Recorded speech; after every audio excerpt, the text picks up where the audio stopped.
Yerlarni auksion orqali olish deb poraxo'rlik o'rtadan chiqib ketyapti. Masalan, sizda pul bor, 30-40% arzoniga hozir yer olib, siz 1 yildir, 2 yildir uni ushlab turasiz, uni foydasi bilan sotasiz. Bu yerda siz nafaqat sotib olasiz, masalan, uni bo'lib to'lashga ham olsangiz bo'ladi. Bunaqa imkoniyat bo'lmagan hech qachon.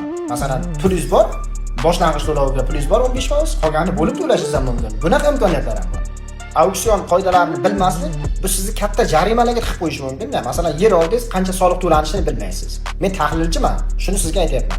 Qancha nobudgarchilik narxi borligini bilmaysiz. Necha yildan keyin foyda keltirishini, taxminan masalan, uni riski bor.